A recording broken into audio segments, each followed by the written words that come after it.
Good morning, everyone. I'm Sonia Colchado. I'm a nutrition educator with San Bernardino County, Superintendent of Schools. Welcome. We're so excited to have you join us. We're in the beautiful Prospect Park in Redlands, California. We're going to be doing a fabulous yoga session with Miss Erin Haugh, who's a professor at Cal State University of San Bernardino. So it's a pleasure to have her join us today.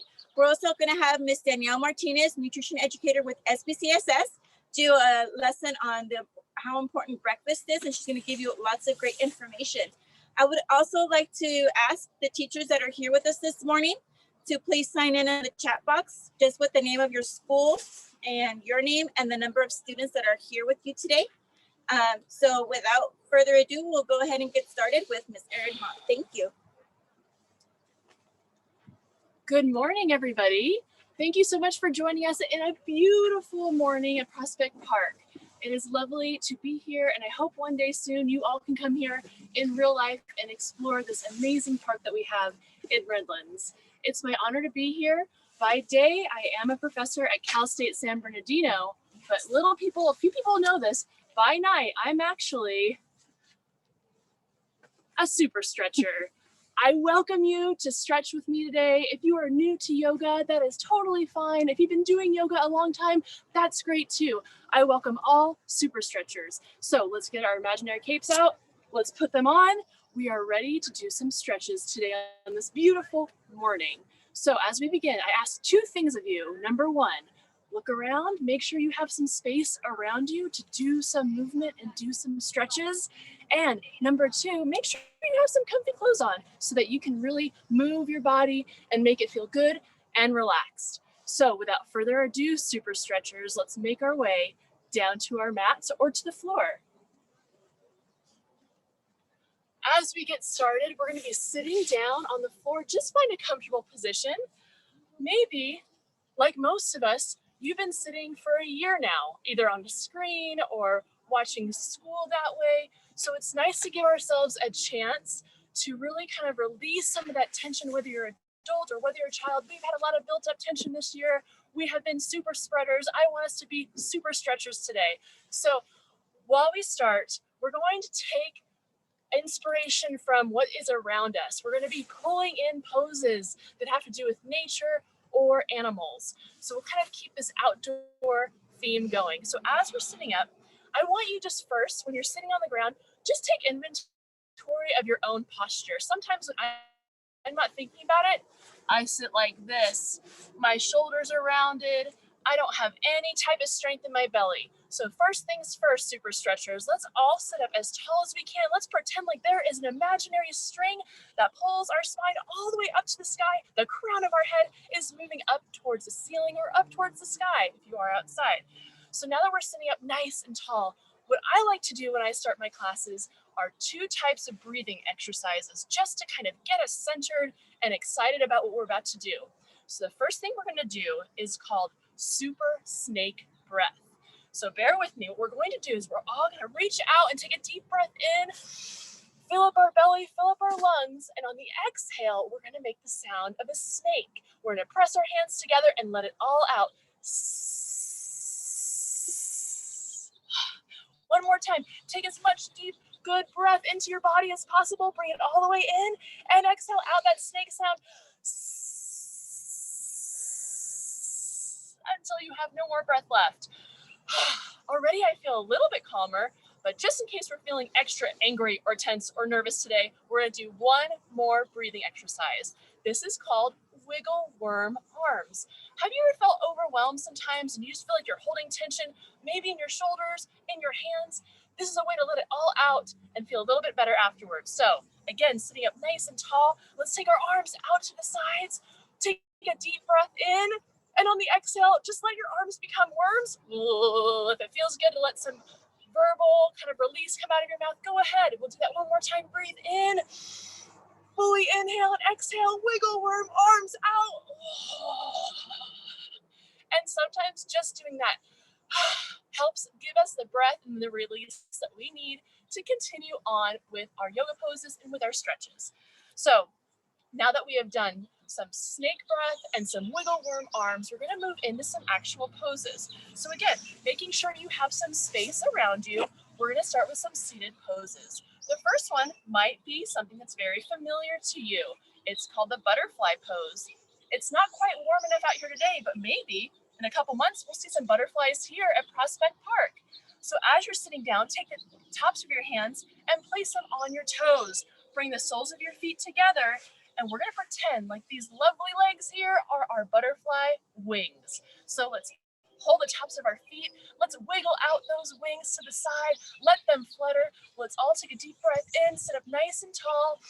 On our exhale, let's bring those wings down towards the ground or down towards the mat, opening up our legs just a little bit. Again, holding them down, taking one more deep breath in. Exhale, let's flutter those butterfly wings to the sides. I don't think it's going to be getting up to the 70s today, but if it does, again, we might see a butterfly. So let's do that one more time. Checking our posture, sitting up nice and tall. Let's take our deep breath in, super stretchers. And let's exhale, flutter those knees down to the ground and hold those wings open, holding for one full deep breath in. And exhale, let's release and relax the legs. It's so good to do these stretches when we sit so much on screens for school or for work, so it's great to keep doing these stretches. The next thing we're gonna do is open up our side bodies. Maybe sometimes our back hurts a little bit, or our neck or our shoulders. This is a side-to-side stretch. So again, sitting up tall, let's reach up in the center, reach all the way up to the sky as high as you can. Deep breath in, and then as we exhale, we're gonna move to the side, opening up the side body, reaching all the way over, and then we're gonna take a deep breath in the center. Exhale, opposite side, again, reach all the way over, opening it up. Maybe we hear some cracks, some pops. That's okay. That means we're moving, that means we're alive, we're doing something good for our bodies. Breathing in one more time, center, reaching to the side. See this time, how far out can you reach, super stretchers? Can you feel that nice opening in your side body here? Last time, breathing in, reaching all the way up. Full inhale and exhale over to the opposite side. Same thing here. How far over can you reach? Oh, super reachers. And we'll come back to the center. Let's all take a deep breath in and let's exhale. Sometimes I just like to take a deep breath in and shake out my shoulders and shake out my arms. It just feels like a nice release. So now we're going to transition into hands and knees poses. The easiest way to do that is to simply swing your legs around to the sides. We're going to take our hands, those super hands here, super palms, we're going to spread them and take a moment to make sure you're in the correct position here. We're going to have our hands nice and wide.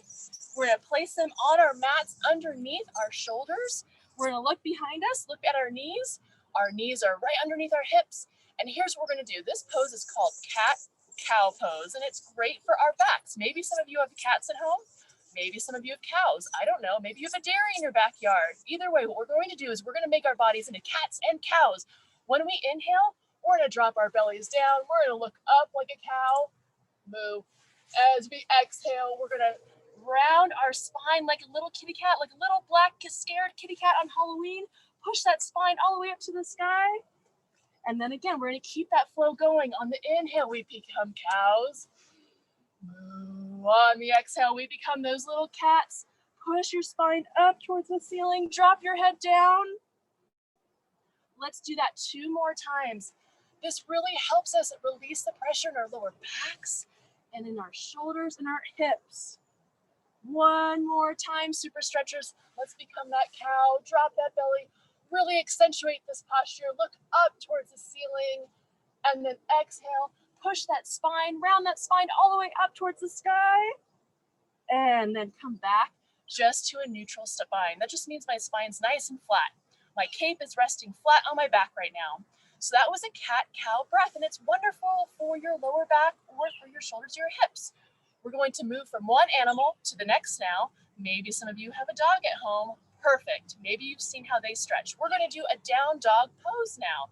So from this position, I'm simply going to curl my toes under behind me. I'm going to put my weight into my hands, and the very first thing I'm going to do is take it easy on myself and just try to bring my little tail up towards the ceiling, up towards the sky. While I'm here, you can take time to stretch out one leg and then the other leg. Have you ever seen a dog waking up from a nap? They kind of take their time. They like to really stretch, Make sure they're ready to be awake. That's what we're doing right now. We're stretching, we're opening the back of our legs. So let's take some time here, pedal out the feet, pedal out the legs. And then when you feel ready, let's take both of our heels down towards the mat and take that spine all the way up. Again, pretend like you have a little tail up there. Picture your favorite dog. We've just transformed ourselves into our favorite dog. So while we're here, push down into your mat or onto the floor. Take your spine all the way up towards the ceiling and just let that lower back feel good while you shake your imaginary tail around. So this is our down dog pose. Let's take one more breath. And when you're ready, look forward between your hands. All we're going to do is walk, step, or hop our feet forward. We're going to find ourselves, excuse me, my cape. We're going to find ourselves in a forward fold. I like to call it waterfall. So our body is kind of falling forward. As we're here, what we're doing is we're opening up the back of the legs. So see if you can challenge yourself today. Can you keep your legs nice and straight? If you do, you'll feel a little opening in the hamstrings back here and lower down. So while we're here in our waterfall pose, let's take a breath. Let's extend our head out and let's exhale. Come back down to your waterfall or your forward fold. Again, we'll do two more. Breathe in. Exhale down. One more time, everybody. Extend your head all the way out in front of you. And then release into your forward fold. What I like to do here is just hold on to the elbow, the opposite arm for a moment, and just sway side to side, relaxing those legs one last time. All right. So from here, we're going to transition up to some standing poses. We'll do this very slowly so we don't get lightheaded. What we're going to do is take our arms all the way out. Take a deep breath in and very slowly come all the way up. Let's do this slowly so we don't get lightheaded. And we're back to standing. So let's take a moment and just enjoy what's behind me. What you'll probably see are a lot of trees. This place is full of orchards and various types of trees. So what better way to pay homage and respect to all that we see here than to do a tree pose? Maybe this is a pose some of you have seen before. For a tree pose, we're going to be working on core strength and some balance. So imagine your favorite tree. Maybe it's a maple tree. Maybe it's an oak tree. Imagine it in your mind. We're going to become those trees. So let's start out by finding our balance on one foot. I'm going to find my balance here. And I'd like to give you some options of where you can place your other foot. If you're new, if you feel like your balance is a little off today, that's okay. You can keep your opposite foot on the mat. If you want to challenge yourself, here are the other options. You can take that foot, bring it up to the calf, or if you feel very comfortable today, you can bring that foot, bring it all the way up into the inner thigh. You have a strong trunk of your tree here. So let's start here. What always helps is finding a focal point to look at, whether it's on the floor or something in front of you. We're going to take our hands to heart center, and then that your tree is growing, everybody. It is becoming that super tree. Let's bring those branches. They are growing up towards the ceiling. They are growing up towards the sky. They are feeling the sunshine. It feels amazing and warm. Look at these amazing trees that we have grown, everybody. While we're here, some winds are brewing. Oh no, I feel them in my arms. It's gonna challenge my balance just a little bit. If you wanna challenge your balance, have your arms move around just a little. Can we stay centered? Can we stay breathing and focused? If we can, well done. And if we can't, there's always tomorrow to keep practicing that. Let's bring our hands back down to prayer and let's release the foot. Release a foot that you're standing on. Do a little shimmy, do a little shake. Same thing, opposite side now. Thinking about your favorite tree. What type of tree do you like? Think about that, envision it in your mind, and we'll find our balance on the opposite foot. When you're ready, you can keep one foot on the ground, take it up to the calf muscle, or bring it all the way up to the inner thigh. Oh, sometimes we wobble. That's okay. It's always practice. It's never perfection with yoga. Let's take our hands to heart center. We have grown our trees. They are strong. Let's bring those branches all the way up. They want to meet the sun today. They want to feel the sun's warmth on them. They are growing. Let's keep breathing. Remember, sometimes the winds come. Can we stay firm? Can we stay grounded? Even when life around us sometimes is hard, yes, we can. Let's hold on here And let's bring our hands back to prayer and bring ourselves all the way down. Very nice, trees. You did it. Shake it out on that side. You all are doing great. So since, again, we're outside this beautiful park, sometimes we can hear some birds. We actually can hear some birds all around us. Maybe where you are, you can hear some birds outside too. The next pose we're going to do is paying respect to one of America's birds. See if you can guess what this is. It's considered America's bird. Doesn't have a lot of hair up here. Any guesses? If you said the eagle, you would be correct. We're going to do the American eagle pose now. Again, another pose that really helps us work on our balance. So with our eagle pose, we're going to find our balance again on one foot. Let's start there. All right, so I can be your mirror. You can do the same side as me or the opposite side. We're going to take one foot up and we're going to wrap that leg around the opposite leg. So this is perfect right here. If you just want to be an eagle, spread your wings nice and wide. You can do that. This is challenging our balance. If you want to extend it a little bit more, you can bring your arms to the front and you can interlock the arms. People believe that this is eagle pose because these were the feathers at the top. So think about yourself in eagle pose, your feathers kind of moving up towards the sky. And if you really want to challenge yourself, you can dip down a little bit on those inhales or exhales, holding this pose, challenging your balance. One more breath, beautiful eagles here.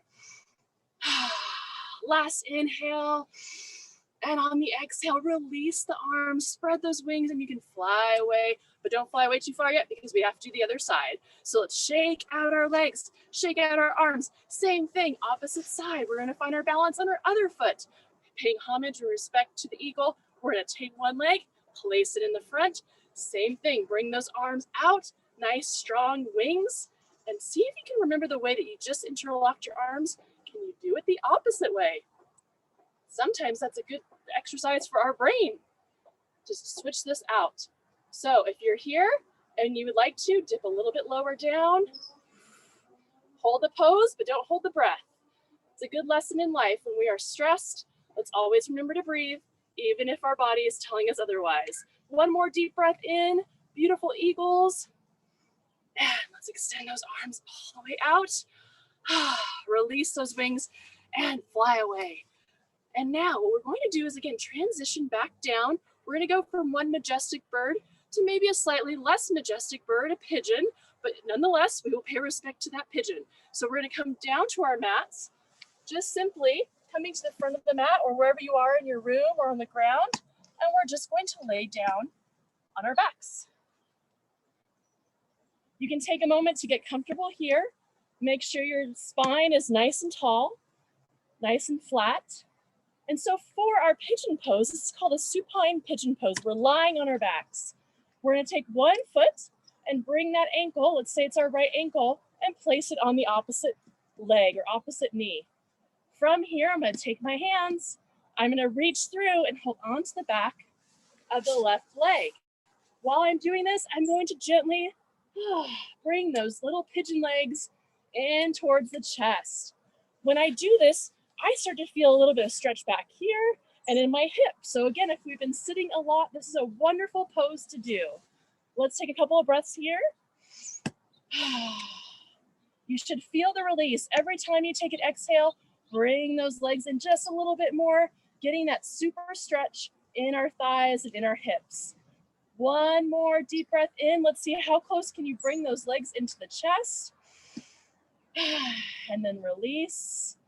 And simply, before we switch sides, we're just going to give ourselves a little bit of a massage in the lower back. We're going to roll around the tailbone one way, and then we'll switch and roll around the tailbone the opposite way. Give yourself a little massage. Now we're ready to switch. We're going to do our pigeon pose on the opposite side. So stick with me, super stretchers. Let's bring our hands behind that thigh. And again, how close can you bring those bent legs into your chest? It always helps. Let's take our deep breath in. Release, bring those bent legs in towards the chest. 2 more times. Let's breathe in and exhale, bringing those bent legs in. Last time, supine pigeon pose. Breathing in and exhaling, bring the bent legs in. Hopefully, At the end of this, your hips, your legs feel a little bit more relaxed. Let's again take our hands on our knees. We're going to roll around the lower back. If you've been missing a massage, here you go. It's been a long year of no massages. So let's give ourselves a little massage in the lower back, rotating around that tailbone. And then when you're ready, what I'm going to do next is I call it rock and roll. I'm gonna rock and roll my body up to a seated pose. If you don't feel comfortable doing this, you can simply just turn to the side and push yourself up. But I'm gonna rock and roll up so that I massage the length of my spine. I'm gonna take my hands behind my legs. I'm gonna take a deep breath in and out. And then on the third breath, I'm just gonna rock and roll all the way up to seated pose. So now when I'm back up to my seated pose, I can kind of think about what I just did. I went from some seated poses that open up my hips and my legs. I did some balance poses. We were able to release some pressure with our breathing techniques, and we're able to lay down and really open up parts of our body and our lower back. So I hope that this little mini introduction of how you can have your own super poses is helpful for you. I hope you take some of these techniques back to your normal life. Maybe you do a breathing technique, maybe you do one of the poses after you've been sitting a long time on the computer, but I hope this provides a little glimpse into all of the wonder that yoga practice can bring all of us despite our age and despite our background. So it's been my pleasure. Let's all close with one last breath of snake breath to kind of recenter ourselves and be ready to move on to the next component. So last time, please join me. Bring all that good breath into the body, and let's exhale. Final snake breath here. So again, it's been my pleasure leading you through these practices.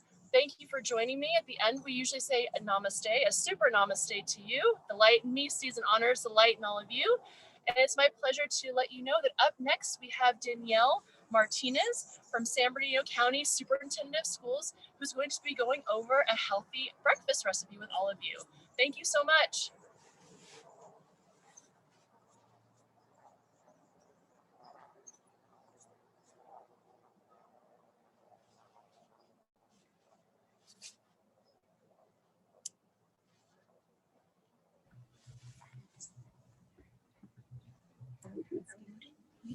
All right. Yes. Good morning, everybody. My name is Danielle Martinez, and I am one of the nutrition educators here at San Bernardino County Superintendent of Schools. And thank you for being here. I want to say, wow, that was a really great yoga demo. Thank you so much, Erin. If you guys have any questions, if you wouldn't mind just putting those in the Q&A, either for Erin or for myself. And then after our presentation, we will go ahead and answer some of those for you. Today, we're going to be talking about breakfast and looking at the benefits of eating a healthy breakfast and how to make a breakfast that is low in sugar and also low in fat. So, what do you like to eat for breakfast? If you like to eat breakfast, I hope you can stand up. Now, I can't see you guys, but I'm hoping that everybody is standing up because they like to eat breakfast. We should all eat breakfast because it is the most important meal of the day. You need to eat breakfast to get your body going in the morning. It helps to really give you that fuel that you need.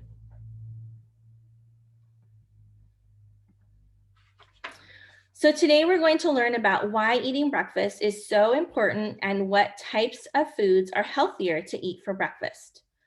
Now is the perfect time to get into the habit of eating breakfast every morning.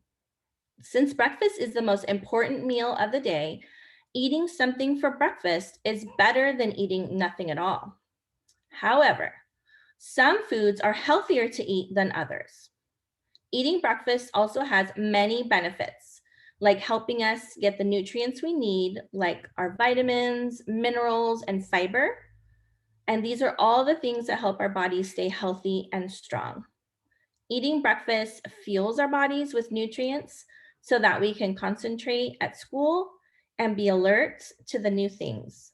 It also helps us feel good about our bodies, and breakfast just tastes good. The foods that we eat for breakfast give us energy for the day. Remember that we must also burn off the energy we eat by doing physical activity, kind of like what you did this morning with the yoga demonstration. Therefore, we want to stay away from breakfast foods that are high in sugar and fat as well. To help get the nutrients that you need to start the day, you want to eat foods from 2 or more food groups. You want to do multiple food groups because that will provide you with the nutrients and the energy you need to concentrate, to be alert, to be energetic, and just to feel good. And it's going to even help you do good in school. So what happens if you don't eat breakfast? Well, you might have already experienced some of these things if you haven't had breakfast in the morning. You can be less alert in school. You may be more tired. You might have less energy, maybe not able to concentrate on a test. You can also get a headache sometimes as well, and maybe even have a stomach ache, and even sometimes get a little bit grumpy. So we're going to look at this My Plate poster, and I want you to look at the different food groups and kind of think about what you had for breakfast or what you normally would have for breakfast, and think about where the foods you had for breakfast, what category does it fall into? Does it fall into the fruit category? Does it fall into the grains category? Does it fall into veggies? Does it fall into your protein or even your dairy group? I'll give you a few seconds to think about that. I can see that some kids are having cereal, so that would be in your grains. Milk, if you're having milk with your cereal, yes, that's dairy. Fruit, a banana, yes, all those things. Very good. So, did you know that you can have other foods for breakfast that don't typically fall into that breakfast category? You don't always have to have a breakfast food for breakfast. You can have a peanut butter and jelly sandwich. You can even have a leftover slice of pizza from the night before. Pizza and sandwiches help give you a variety of nutrients that include 2 or more food groups. And those are what we call combination foods. We're going to look at some different breakfast options in this next activity, and we're going to decide which ones are healthier choices. Now, keep in mind, in order to have a healthy breakfast, we want to choose multiple food groups, so at least 2 or more food groups. And we also want to make sure that we're choosing foods that are low in sugar and low in fat. Okay, so this next slide is all about these breakfasts I was talking about. So take a look at the 7 different breakfasts, and I'll read them out too as well. And you're going to think about what is going to be the 4 healthiest breakfasts on this list. So breakfast number 1 is sugar-coated cereal and whole milk. Breakfast number 2 is whole grain toasted oat cereal, low-fat milk, strawberries. Breakfast number 3 is going to be oatmeal, raspberries, and walnuts. Breakfast number 4 is 2 fried eggs and 4 slices of bacon. Breakfast number 5 is scrambled eggs with spinach and tomato, 1 piece of whole wheat toast, a glass of low-fat milk, orange slices. Breakfast number 6 is sausage and egg biscuit. And lastly, breakfast number 7 is a peanut butter jelly sandwich on whole wheat bread. Now think about those 7 breakfasts that I just read and pick the 4 healthiest breakfasts.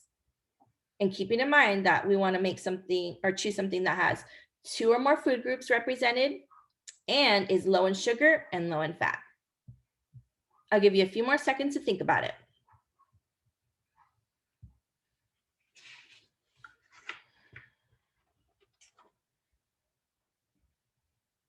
Okay, so if you chose breakfast number 2, That one has 3 food groups represented. It's a low sugar cereal and it's low fat milk. Breakfast number 3, which also had 3 food groups represented, and it was also low in sugar and fat. Breakfast number 5 had 4 food groups represented, and it was also low in sugar and low in fat. And lastly, breakfast number 7, one had 2 food groups represented. Okay, so looking at that same breakfast or those same breakfasts, you're going to choose which food groups are in each of these breakfasts. So we looked at that My Plate poster and we looked at the different categories. So we saw fruit, vegetable, grains, protein, and dairy. And you're going to pick which food groups are in each of these breakfasts. And you don't have to do it for every single one, but just think about some of the ones that we talked about.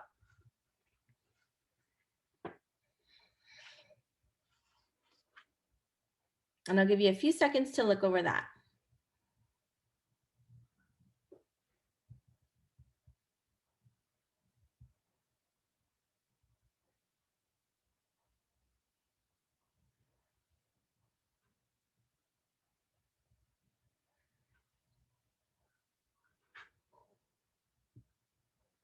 Okay. So if you are looking at your different breakfasts, breakfast number 1 had grains and dairy represented. Breakfast number 2 had grains, dairy, and fruit. Breakfast number 3 had grains, fruit, and protein. And breakfast number 4 had protein. Breakfast number 5 had grains, fruit, vegetable, dairy, and protein. And breakfast number 6 had protein and dairy. And then breakfast number 7 had grain and protein.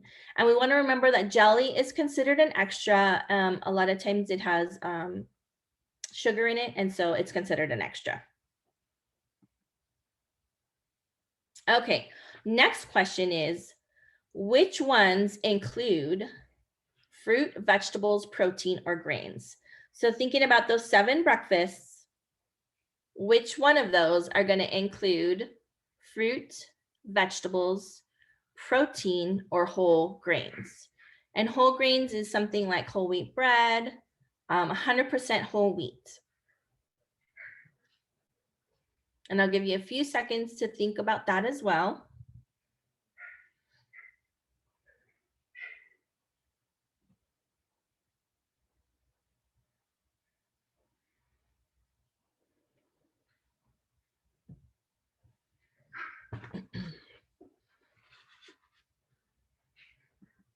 Okay, so this one is the same as the first question. So breakfasts is 2, 3, 5, and 7 were our most healthiest breakfasts. And that was because they included a variety of food groups, but they also included those low in fat and low in sugar foods as well. So breakfast number 2 had the strawberries, and it had the whole grain cereal, which provided fiber. Breakfast number 3 had oatmeal, raspberries, and walnuts, which also provide the fiber. And breakfast number 5 had the veggies, the fruit, and the whole grain toast, which also provides fiber. And then breakfast number 7 had whole grain bread and the peanut butter, which also provided the fiber as well.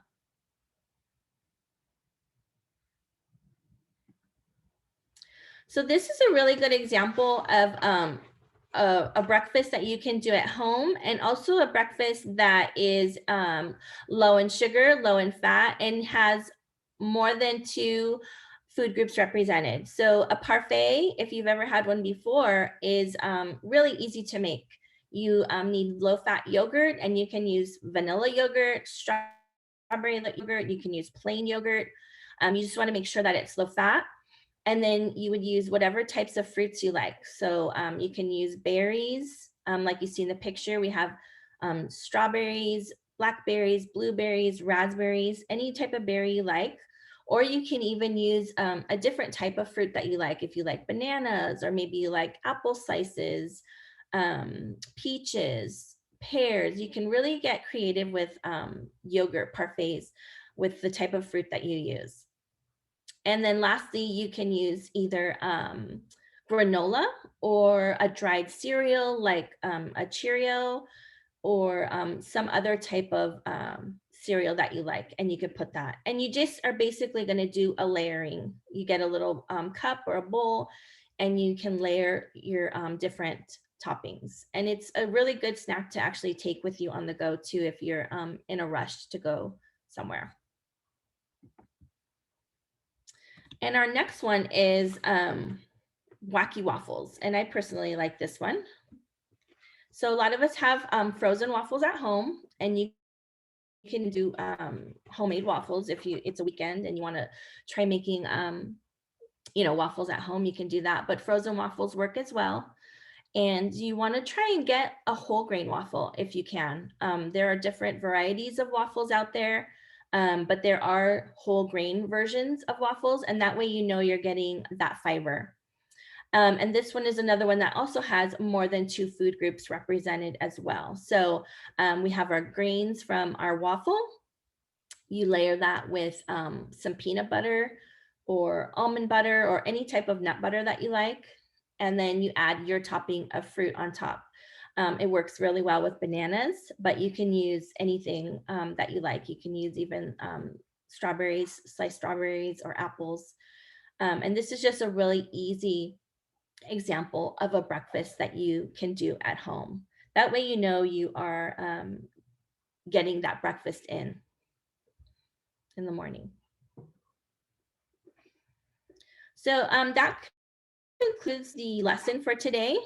If you guys have any questions, like I said, you can put them in the chat for me or for Erin if you have questions regarding yoga. We did want to let you know that our upcoming sessions are February the 18th will be the next one at 10 a.m. We're going to have a virtual tour with the Rancho Cucamonga Water District. And then March 11th at 10 a.m., we're also going to do another virtual tour with the Redlands Family YMCA. And lastly, we will do a virtual tour with Farmer Bob, who has a orange grove in Redlands, California, and that will be on April the 29th at 10 a.m. And if you have any questions, teachers, or if you want some more resources, please feel free to reach out to myself, Danielle Martinez. My email information is on this, or Sonia Colchado. And I thank you for joining us this morning.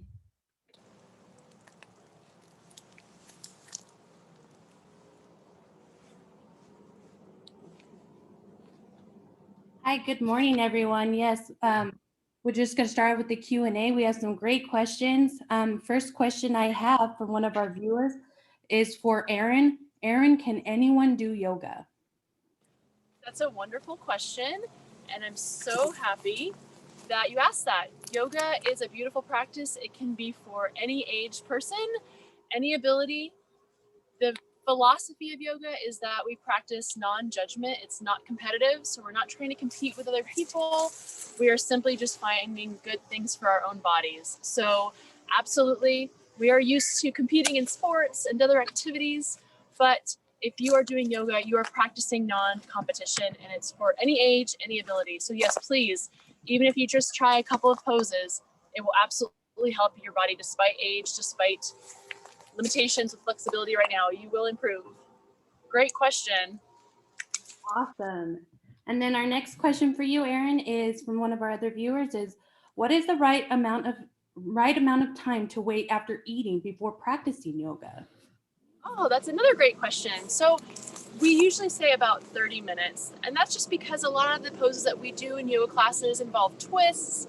And so to prevent you from feeling any sort of gastrointestinal discomfort, we ask about 30 minutes is ideal before you start practicing. Awesome. And the last question for you, Erin, from one of our viewers is, how often should I practice to have the best results? Oh, again, another great question. So a lot of times people will think that when they start doing yoga, they have to do it for an hour or this long amount of time. But actually, research has recently showed us that a practice of just 10 to 12 minutes a day can render improved flexibility, better balance, and better sort of outcomes with feeling calm, releasing anxiety. So if you just have 10 minutes per day, you will absolutely still see the benefits as if you had an hour and a half practice. So a little bit absolutely counts, and that's why I like to share that with viewers, because don't feel overwhelmed by yoga. It can come in little big benefit. Start now and you will see that benefit time. Awesome. Thank you so much, Erin. We appreciate your answers and thank you for joining us today. Now we'll ask Danielle a few questions that we have from our viewers. Danielle, first question from one of our great viewers is, what can I make that is healthy if I don't know how to cook? Oh, that's a good question.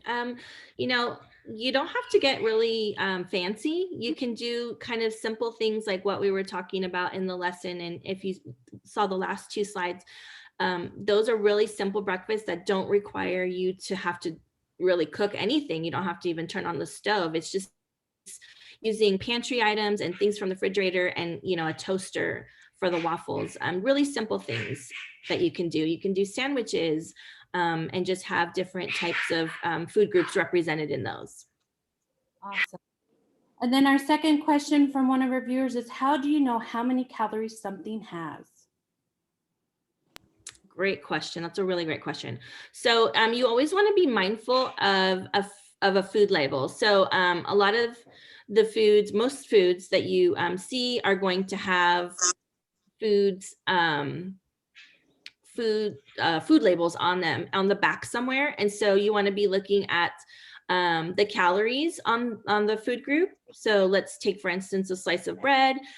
You're going to be looking at the backside of that package of bread, look at the calories, but you also want to be looking at the serving size, because usually it'll be for a serving. So a slice of bread would be a serving, but maybe a half a cup of fruit is a serving on something else. So you always want to look at the serving size plus the calories. So you definitely want to be reading the nutrition label. Awesome. And then our last question for you is, how many meals should we eat a day? I'm sorry, how many what? How many meals should we eat a day? Oh, well, you know, 3 meals a day is great. You know, have that breakfast like we talked about. It's super important. That's your fuel for the day. That's what's going to get you, you know, your brain working and going and, you know, help you focus on school. And then, you know, you want to have lunch as well and a dinner. And if you feel like you're hungry in between that, you know, have a good, healthy snack with you. You know, have some snacks in between that breakfast or before dinner. That way, you know that you're getting enough food. Awesome. Great. Thank you guys so much for answering these great questions that you viewers had. And now I'm going back to Sonia. Thank you guys. Thank you everyone for those great questions. I just wanted to remind everybody how important it is to be physically active. I think Miss Erin Haugh did a wonderful job in showing us a great example of how we can stay active. And we want to thank you again, give her a big round of applause. And then also for Miss Danielle Martinez, who gave us so much great information regarding breakfast and how important it is. Yay, round of applause for her. And as I said, one of the reasons we wanted to come and highlight Prospect Park is because it's located in Redlands, California. There's so many great things to see here. There's great walking paths. It's so great. It's so important to keep your body walking and moving and staying physically active. And also they have a great bamboo forest that you can come and see. It's so much fun. And then behind me, we see some of the orange trees that they have here. It's so nice to come and check out the orange trees and walk around and see just all the beautiful spots that they have here at the park. So if you're not close to Prospect Park or it's a little bit far for you, find a great park in your community that you can go visit with your family and stay physically active when you can. It's so important to keep that body moving, as Miss Erin mentioned, and also to get that vitamin D, right? That's so important. We want to try to stay as active as possible, and what we recommend is at least 60 minutes a day. The other resource we wanted to give you before we end today is that we also have a resource called The Shape of Yoga. and we're going to drop that in the chat box for you. That's a free resource that you can download. Teachers, if you like, we're going to try to send that out to you as well, and you can share that with your families, because yoga and any physical activity you can do, you don't have to do it by yourself, you can do it together as a family. And yoga is a great example of something you can do at home, and it's very easy, right, and very fun. But other activities as well, right? You can do that together as a family. So hope that you continue to stay physically active. Teachers, we also want to remind you that Healthy SBCSS, that's our department here, where we provide nutrition education resources for you. Please feel free to reach out. We're more than happy to work with as many teachers as we can in San Bernardino County. If you need educational materials for nutrition or support with curriculum or any projects that you have at school, feel free to reach out to me or Danielle. We have lots of resources for you. We have lots of other physical activity curricula. If you want to start a gardening project at your school site, we're supporting some teachers with that as well. Or any wellness club activities, we can support you with that as well. So please feel free to reach out to us, and we would be more than happy to assist you as much as possible. We hope to see you for the next session next month. We will be collaborating with the Rancho Cucamonga Water District and be talking about water in our food, and we will be sending out those flyers and registration information very soon. So thank you again, and we hope that you have a wonderful day.